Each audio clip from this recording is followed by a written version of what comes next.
You're tuning into Black and White Sports on YouTube. The no-holds-barred truth on sports. The main event starts. All right, Black and White Sports supporters. Well, this is rather interesting. And for those of us that are hoping to get to watch Caitlin Clark play basketball this season, it's a decent kind of update. Like an update that seems like maybe some of these players somehow, some way are actually pulling their heads out of orifices, and that the CBA talks may actually be moving forward in a positive direction. And listening to these comments from Breanna Stewart, I got to be honest. I cannot imagine with these comments she's making right here that there's going to be a strike this weekend. Like, if you feel like this is finally moving in a productive direction, why would you do that? So now I've got to wonder, Nafisia Collier, Nika Agumake, Breanna Stewart, is there a split between those three? My problem is I almost feel like it would be a 2-on-1 scenario.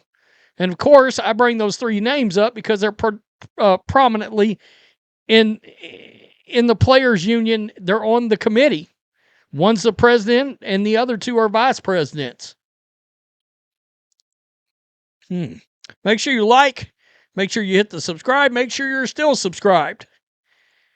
I got to be honest. I didn't see this update and these comments coming.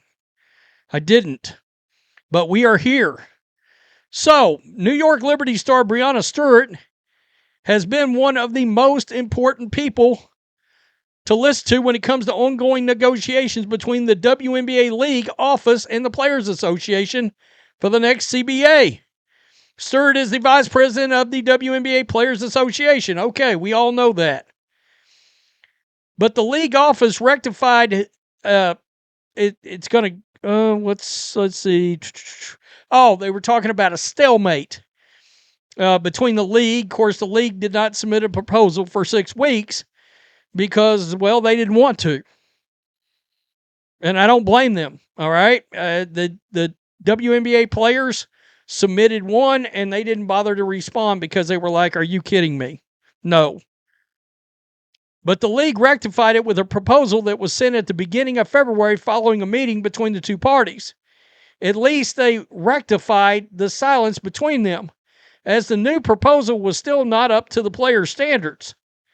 However, it appears that this proposal was much closer to what the players are seeking, which Stewart conveyed during a February 11th episode of Game Recognized Game podcast.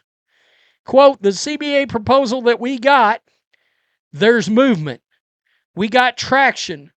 We're finally headed in a direction, Stewart said. I'm so excited. I'm excited to hopefully negotiate back and really do the negotiations.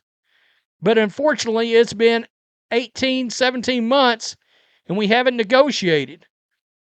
We've just been fighting about. Quote, well, we don't like your proposal and we don't like our proposal and nobody's going to budge. It has been really frustrating, but I'm trying to be as involved as I can be. Stewart continued. She later added, I'm feeling better about the direction of the CBA. I'm feeling better. The owners are finally acknowledging and being receptive to what we want. The players as well. We all had to kind of put our business hats on and get into that mindset. What took so damn long? I just want to understand, why would you not have your business mindset hat on 3 months ago? The season's on the line. I hear things like that and it's still absurd. And I'm hoping we can get this thing done quickly so we're not late. Quote, and that's the thing I've been telling them, is that we're part of now that we're part of a revenue share model, you miss games, it's less money. Interesting. She told people, if you don't take this, We miss games, it's less money. Okay. And not to say that we should submit and just say yes to any proposals that we don't like. But this is a business now, and that's how businesses go. Wow. I'm floored that there was some lucidness there. Did we just get a little glimpse of common sense out of Breanna Stewart? If we miss games, we lose money. I mean, that's pretty obvious. I'm just pointing that out. That's pretty obvious, but it is the right mindset to have. The video I did earlier, ESPN interviewed multiple players, got answers all over the place in regards to the CBA. All over the place. Some players acting like they didn't even know what was going on. Other ones saying, I can't afford to lose checks. And other ones saying, yeah, we can fight for a while, but if the money's looking good, and let's be real, the money's looking a lot better. The money is looking a whole lot better. And now the housing thing has been to a point addressed. And the players, they sound like they kind of like where that's at now. I mean, I don't blame the owners in this at all. Why wouldn't you want to know? And I've said before, the players pulled this card too early. They pulled it a season too early. They should have waited and let the owners get some of that media rights money. So the owners could look and go, oh, wow, we actually turned a profit for once. And then the players would have actually they had a little situation where they would have got net revenue off of that. Net revenue. If they turned a profit, they get a cut. And because I've said this is the opportunity for owners to finally make money is the new media rights deal. We've talked about the fact that, yeah, tickets is great, merch is great, gate revenue is great, but nothing comes close to the media rights money. Nothing. And viewership, which, of course, you got to have the viewership in order for the media rights deal to stay where it needs to be, because advertisers, if they don't bring in the viewers, advertisers will approach the league and be like, look, you got to find a way to give us free commercials. Don't think that happens? Advertisers have done it to the NFL when the NFL has failed to deliver the ratings they thought they were going to deliver. Odds are some advertisers are going to come calling around the halftime of the Super Bowl. I can tell you that right now, especially U.S. advertisers when they found out that 18 million U.S. households turned off the halftime show. Yeah, the NFL made it up globally. Advertisers in the U.S. don't give a shit about that.